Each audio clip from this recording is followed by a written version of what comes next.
So I got this comment on the last video from Addison, and I think it's a question that a lot of early creators really struggle with. So I wanted to put a little bit more context behind it. You guys can pause and read the comment if you want. But the basic gist of it is he's a relatively new creator, around 1,000 or fewer than 1,000 subscribers. He's asking if starting a Patreon, a membership, a YouTube membership would come off as money hungry. And when is the right time to do something like that? And if you followed any of my content creator type of content, I've been pretty vocal about how I think it's best for your longevity to wait before you start to monetize. And the reason that I'm telling you to wait is 1000% not because I think you come off money hungry. I don't think most people do come off money hungry. The reason I tell you to wait is not because I don't think you have anything of value to sell. It's not even because I don't think that they'll purchase what you're selling. I tell people to wait anywhere from 12 to 18 to 24 months before monetizing, because that's the most important time frame of building your organic audience. The organic audience that you build at the start is what's going to set you up, not to sound hyperbolic, but for life. If you can build a stronghold of 800 to 1,200 to 5,000 subscribers, or people that really fuck with your content in the very beginning, you can set yourself up literally for life with that. These are the people that are going to be with you and purchase what you are selling for a very, very long time. And anything that takes away from building that organic base is going to be a problem in the beginning because you're not a good content creator. That's really what this comes down to. You're trying to move on to problem number 2 before you've solved problem number 1. Here's the truth of it. If you have less than 1,000 subscribers, you have in no way, shape, or form figured out the content game. What about that number? And I'm sorry, I don't mean to be harsh to you, Addison. I'm just trying to give the perspective of everyone who has this situation going on and asking this question. If you're at 1,000 subs, if you're at 600 subs, if you're less than 10,000 subs or followers on any account, I don't know what indication would make you lean towards the fact that you figured out organic social media, because you're not even close to it. So if you're moving from problem number 1, solving organic social media, do I know how to grow on these platforms? This is not solved by moving on to problem number 2, monetizing stuff. Let me create a product. No, that just means you're eventually going to have to go back to solving problem number 1. It is a million times easier to sell stuff when you figured out how to grow organically all the time. When you have this new fleet of fresh footsteps coming into your mom and pop store, which is your content, every single day, much easier to grow here. The problem is when you're starting and you haven't figured this out, you are now going to sacrifice some of the energy and the time from this, which you haven't figured out yet, into this. The only thing you should be focused on in the beginning is putting out high quality content that's highly valuable to an organic audience. That will be, over the long run, more valuable from an ROI standpoint than anything else on planet Earth. You must focus everything on learning how to build an organic audience through high value content. Anything that doesn't fit into what exactly I just said is going to come to bite you in the ass in the long run. Here's what happens when you want to sell. I want to make some money. Sure, maybe you're not money hungry, but you've decided to productize, you've decided to monetize. Then the questions start flowing in. What am I even selling? What offers do I have? What unique product can I give to my audience? Now let me go spend time searching my competitors. What are they doing monetizing with? What price should I start at?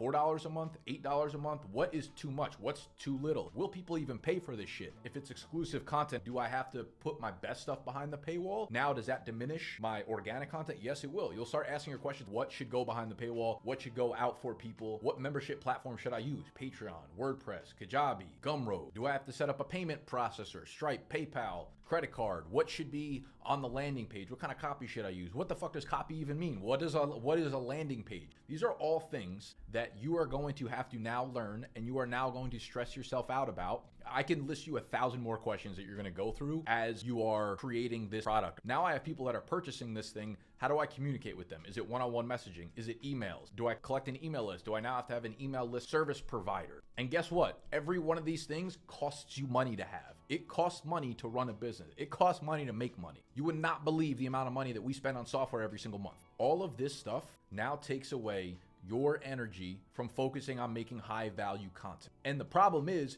you have not mastered that. And when you stop learning, you become bad at it, right? I have given myself the permission to monetize because I made organic content for 3, 4, 5 years, and I would consider myself pretty good at it, very comfortable with it. I have a good process for prep, research, creating, editing, thumbnail, posting, publishing, understanding how to grow. I know how to do that because I've put in the 5 years, I've put in the 10 years. You clearly haven't. You have not, because your subscriber count fucking tells me that. And I know people say, oh, subscribers are dead, they don't matter. They fucking matter. If I have 100,000 subscribers, you fucking guarantee that the floor of people that see my video is going to be higher than those of someone with 1,000 subscribers. And yes, we are in a day and age where if you make great content, regardless of what number of subscribers you have, then you can see upside with a video. A specific video can pop off in a much higher fashion than was the case 5 or 10 years ago. It is a debate of floor versus ceiling. If you have a very high subscriber count, the floor of views on your video is going to be very high.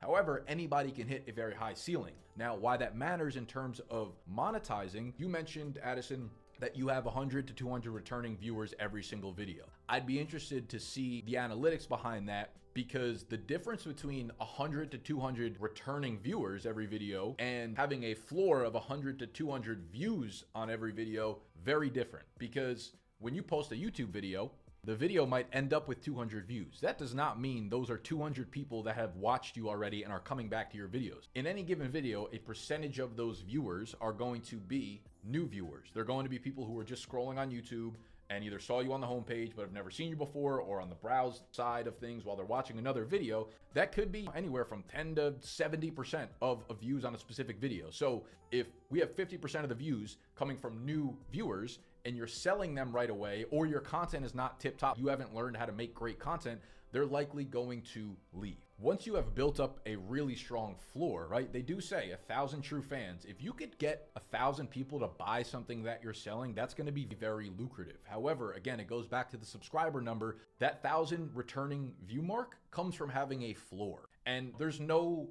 tried and true equation or method to it. 5,000 subscribers means you have 1,000 people coming back every time. That doesn't mean that. But obviously, the higher the subscriber count you have, the more likely it is that your floor is going to be very high. So you want to build to a point where you're like, I'm good at this. I've learned my process, what works for me. And now I feel like I have extra time, because in the beginning, it might take you 15 hours to make a really high quality video. As you progress as a creator, a year later, that 15 hours is probably going to drop down to 10 hours or 5 hours or 3 hours to do this kind of stuff. Therefore, you've opened up more time while still giving out the same product to the organic audience. So now you have that extra time that you can work on something paid. But again, it always goes back to, it's not because I think people are money hungry for the most part. It's not because I don't think people will pay for it. It's not because I don't think what you're giving or what you can give is valuable. It is because you have not mastered the art of organic content, which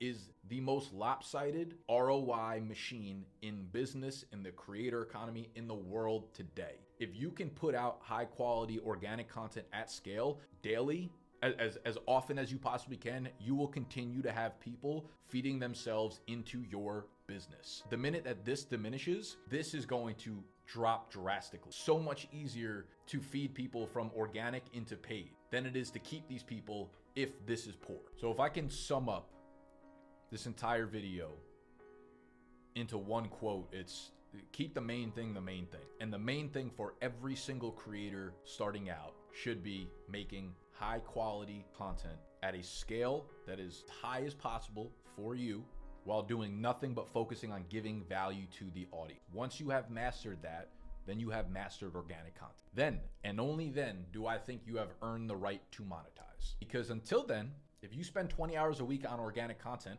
and you say, hey, I want to launch a membership, but I don't actually have extra time to put into my content creation life, that part of my life, then you are now taking 5 hours from the organic stuff, and that will diminish, right? The quality or the quantity of that will diminish, and you haven't learned how to do that well. So imagine diminishing something that you're not even good at. And that's the most important funnel to feed. If you're not feeding that, then you've got no fucking. So I hope that was helpful. It comes down to being a great content creator, being comfortable with your process, and knowing that if you launch something on the side, if you want to do something paid, you have really strong confidence that it won't hurt the organic stuff. Because when you rank this kind of stuff in important in terms of what matters, it's the 80-20 rule, but I would argue that it's like 99% to 1%, organic content being the 99%. And as you get better at it, that percentage can sway, right? As you get more scaled and you are offering products, multiple products, then yes, you have to have a high quality product and you have to invest into that, and it has to be good. And maybe that moves from 99-1 to 90-10 or 80-20 or even 60-40, depending on your company, your business, your brand, whatever it is. But it needs to be extremely fucking lopsided from the start. That is just my humble ass opinion. Nah, do what you want with it.